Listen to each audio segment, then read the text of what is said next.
Hello everyone. उम्मीद करता हूँ कि आप सब अच्छे से खैरियत से। तो आज मैं शुभ्रजीत चक्रवर्ती या आप सबके सामने हाजिर हुआ हूँ एक साउथ इंडियन फिल्म का ट्रेलर रिएक्शन देने के लिए। तो बेसिकली इस साउथ इंडियन फिल्म को पैन इंडियन रिलीज मिलने वाला है, क्योंकि इस फिल्म को दो भाषाओं में प्राइमरीली शूट किया गया है, तेलुगु और हिंदी। तो हिंदी में भी इस फिल्म को एक बड़ा रिलीज देने की कोशिश की जा रही है, क्योंकि इस फिल्म को मल्टीप्लेक्सेस में भी रिलीज मिलेगी ऐसी खबर आ रही है। और तेलुगु में तो इस फिल्म का एक बड़ा रिलीज होने ही वाला है। इस फिल्म का नाम है डकॉयट।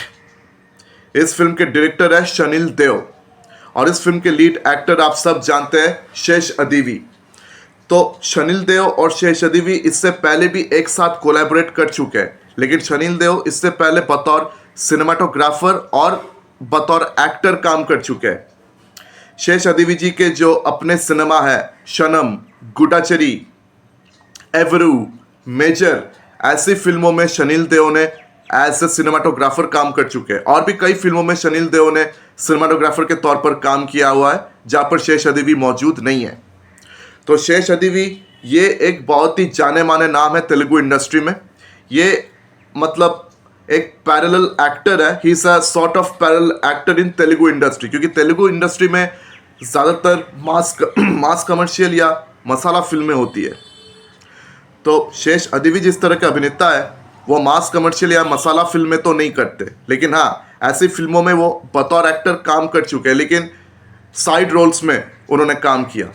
उन्होंने साइड विलेन के रोल पर काम किया। बालूपू में वो साइड विलेन थे, यहाँ तक कि बाहुबली द बिगिनिंग पार्ट 1 में भी ये भल्लाल देव के बेटे का किरदार निभा चुके हैं। आपको याद होगा अंधेर में प्रभास जिस आदमी का गला काटता है उसका सर उड़ जाता है, वो आदमी और कोई नहीं, वो शेष अदीवी थे। तो शेष अदीवी और भी ऐसे कई फिल्मों में काम किया, लेकिन उन्होंने जब तेलुगु इंडस्ट्री में पैर रखा था तो बतौर डायरेक्टर रखा था। लेकिन उनकी पहली फिल्म बॉक्स ऑफिस में उनको इतना अच्छा रिजल्ट नहीं मिला, जिसके बाद उन्होंने बतौर एक्टर कुछ फिल्मों में काम किया, छोटे मोटे रोल्स में, मतलब यही साइड रोल्स में। उसके बाद जब से उन्होंने शनम फिल्म में काम किया है, तब से शेष अदीवी ने अब अपने लिए एक अलग सा रास्ता नापा है तेलुगु इंडस्ट्री में, अपने लिए एक अलग नाम बनाया, अलग पहचान बनाई। आजकल वो ऐसे छोटे मोटे बजट या मिड बजट की फिल्मों में ही ज़्यादातर दिखाई देते हैं। ऐसे बजट वाली मतलब छोटे से मिड बजट की फिल्मों में ही ज़्यादातर दिखाई देते हैं। शनम, गुडाचरी, एवरू, मेजर, ये चारों फिल्में मैंने उनका देखा हुआ है। तो शेष अदीवी बहुत बढ़िया अभिनेता है, बहुत अच्छे डायरेक्टर भी है। और हाँ, और ये इन तीनों फिल्म्स की मतलब गुडाचरी, एवरू और शनम, इन तीनों फिल्मों की स्क्रिप्ट शेष अदीवी ने खुद लिखा हुआ है। तो एवरू आप सब जानते हैं वो इनविजिबल गेस्ट का रीमेक था। तो उस फिल्म का उन्होंने बहुत बढ़िया स्क्रिप्ट लिखा था, बहुत बढ़िया तरीके से उन्होंने तेलुगु कल्चर में उसको अडेप्ट किया। गुडाचरी और शनम का स्क्रिप्ट भी इन्होंने अपने हाथों से लिखा और बहुत बढ़िया मतलब कमाल की स्क्रिप्ट थी।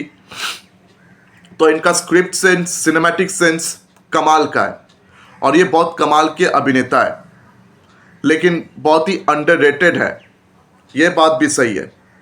तो डकॉयट ये भी एक कम बजट की फिल्म है और इस फिल्म का स्क्रिप्ट भी शेष अदीवी जी ने ही खुद लिखा है। तो उनके साथ साथ इस सिनेमा में Mrinal Thakur as his love interest दिखती है और साथ में है अनुराग कश्यप, प्रकाश राज और भी ऐसे कई अभिनेता अभिनेत्रियां इस सिनेमा में शामिल है। तो अब आते हैं ट्रेलर में। तो देखिए, ट्रेलर की शुरुआत होती है शेष अदीवी जी और मृणाल ठाकुर के बीच में। तो ये दोनों एक दूसरे से बहुत प्यार करते हैं, बेशुमार प्यार करते हैं। ये दोनों शादी करने की बातें करते हैं और शेष अदीवी जी जब उनसे पूछा जाता है, जब उनसे कहा जाता है कि हमारा एक बच्चा भी होगा, तो शेष अदीवी कहते हैं कि नहीं, वो बच्चा लड़का नहीं होगा, मैं तो एक बच्ची चाहता हूँ, मैं तो एक बच्ची लड़की चाहता हूँ अपने लिए। उसके बाद मृणाल ठाकुर जी जो है वो शेष अदीवी जी को धोखा दे देती है, उन पर एक झूठा केस बना देती है, जिसके तहत शेष अदीवी जी उनको जेल जाना होता है। उनके साथ धोखा हो जाता है, वो बार बार भीख मांगते हैं, लेकिन मृणाल ठाकुर जी तो यूं चले जाते हैं। और फिर कुछ सालों बाद शेषादेवी जी अचानक जेल से भाग जाते हैं। तब तक मृणाल ठाकुर की शादी हो गई, उनकी एक बच्ची लड़की हो गई। तो शेषादेवी जी पहले तो वो प्लान बनाते हैं कि वो दुबई में भाग जाएंगे, लेकिन वहाँ भागने से पहले उनका प्लान होता है कि वो मृणाल ठाकुर को पूरी तरीके से बर्बाद कर देंगे। जो मृणाल ठाकुर के कैरेक्टर ने उनके साथ किया है, तो उनकी इच्छा है कि वो भी मृणाल ठाकुर के साथ वही सारी चीज़ें करे, उनको धोखा दे और उनको बर्बाद करे। तो फिर उनको पता लगता है कि मृणाल ठाकुर की जो बच्ची है वो बुरी तरीके से बीमार पड़ जाती है और उनके ऑपरेशन के लिए 1 करोड़ रुपए लगेगी। अब मृणाल ठाकुर के पास इतने पैसे तो है नहीं, तो फिर वो क्या डिसाइड करती है, बैंक लूटने की। तो फिर उनका मुलाकात उस शेषादेवी जी से हो जाता है। उनके बीच कुछ कहासुनी होती है। उसके बाद शेषादेवी जी राजी हो जाते हैं इस हाइस्ट प्लान के लिए। तो वो तय करती है कि मृणाल ठाकुर जी वो सिर्फ गाड़ी चलाएगी और वो शेषादेवी ये खुद पैसे लूटेंगे बैंक से। और इसी बीच अनुराग कश्यप का एंट्री हम देखते हैं। तो अनुराग कश्यप जी यहाँ पर एक पुलिस ऑफिसर का किरदार निभाते हैं।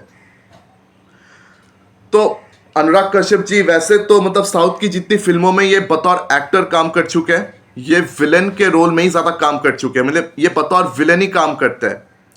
आखिरी बार इनको महाराजा में देखा था बतौर एक्टर, वहाँ भी ये विलेन थे। और डेकॉइट में भी अनुराग कश्यप एक बार फिर से ये विलेन के रोल में ही दिखेंगे। मेन विलेन का किरदार शायद ये अनुराग कश्यप ही निभाएंगे। और प्रकाश राज वो शायद एक मतलब इनके अंडर काम करने वाले एक पुलिस ऑफिसर हो सकता है या कोई और उनका रोल हो सकता है। प्रकाश राज का रोल कुछ मतलब साफ नहीं हो रहा है कि क्या है, लेकिन लगता है कि एक अच्छा रोल ही है उनका, मतलब एक अच्छा किरदार है उनका, मतलब ये नेगेटिव कैरेक्टर में नहीं है। तो फिर ट्रेलर के अंत में जब मृणाल ठाकुर इनसे पूछते हैं कि क्या तुम मेरे साथ दोगे, फिर शेषादेवी जिस तरह हंसते हंसते डिलीवर करते हैं, बोलते हैं कि हाँ क्यों नहीं, ज़रूर दूंगा, मैं हूं ना। ट्रेलर के शुरुआत में भी कुछ ऐसे एक डायलॉग था जो शेषादेवी खुद मतलब इनसे पूछते हैं कि क्या तुम मेरे साथ दोगी, क्या तुम मेरे साथ निभाओगी। तो मृणाल ठाकुर कहती है हाँ क्यों नहीं, मैं हूं ना। तो ट्रेलर के अंत में जब शेषादेवी वही डायलॉग को डिलीवर करते हैं तो हंसते हंसते वो डिलीवर करते हैं और उनकी हंसी से ही पता लगता है कि अब ये मृणाल ठाकुर को धोखा देने वाला है। और ट्रेलर के अंत में एक सीन भी है जहाँ मृणाल ठाकुर मतलब वो घिर जाते हैं कई लोगों से। मतलब देखकर लग रहा है कि कोई हाइस्ट सीन है जो मतलब प्लान के मुताबिक नहीं गया, कुछ बड़ी गड़बड़ हो गई। अब मृणाल ठाकुर जो है वहाँ पे फंस गई है। अब शायद वो पुलिस के जंगल में आने वाली है, शायद पुलिस उनको पकड़ने वाली है। उस वक्त शेषादेवी थोड़े दूर खड़े हैं और वो अपने नकाब उतार के भागने वाले होंगे। और उसी के बाद मृणाल ठाकुर के गले से हमें वो डायलॉग सुनाई देता है कि क्या तुम मेरे साथ निभाओगे ना, तुम मेरे साथ रहोगे ना।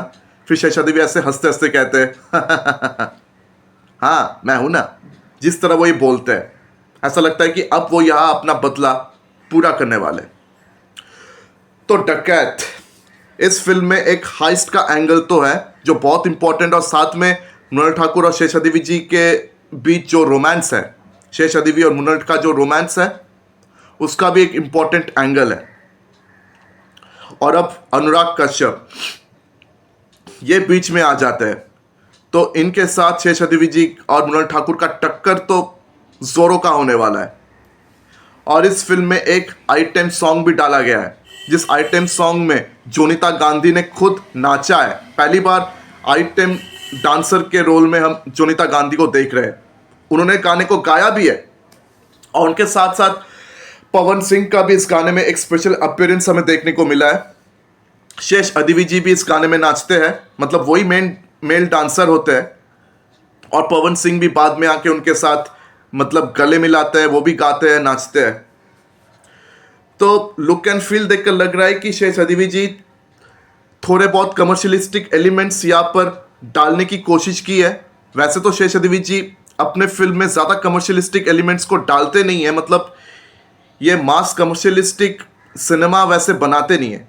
आप चाहे उनकी कोई भी फिल्म उठाकर देख लीजिए जो उनका, जहाँ पे वो खुद लीड रोल कर रहे हो, शनम, गुटाचरी, एवरू या फिर मेजर, इनमें से एक भी फिल्म मास कमर्शियल नहीं है।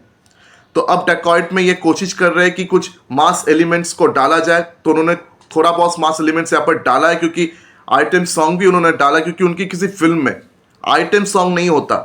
तो पहली बार उनकी फिल्म में आइटम सॉन्ग देखने को मिल रहा है, तो देखकर लग रहा है कि वो मास एलिमेंट्स डालकर कुछ एक्सपेरिमेंट सा करने की कोशिश कर रहे हैं, क्योंकि शेष अदिति उन्होंने खुद इस फिल्म की स्क्रिप्ट को लिखा है। तो वैसे तो शेष अदिति बहुत अच्छी स्क्रिप्ट राइटर है, बहुत अच्छी फिल्म मेकर है, उनका सिनेमैटिक सेंस तो बहुत बढ़िया है, तो उन पर मुझे भरोसा है। और ये ट्रेलर जो है मुझे ओवरऑल बहुत ही अच्छा और प्रॉमिसिंग लगा है। अब देखते हैं कि 10 अप्रैल को जब ये फिल्म रिलीज होगी तो ये कैसा निकलता है। क्या ये फिल्म अच्छा निकलेगा या बुरा, ये तो 10 अप्रैल के बाद ही पता लगेगा। तो वैसे तो मुझे उम्मीद है इस फिल्म से। तो आपकी क्या राय है? आपको क्या ये ट्रेलर अच्छी लगी या बुरी लगी? आप मुझे कमेंट सेक्शन में आके ज़रूर बताएं।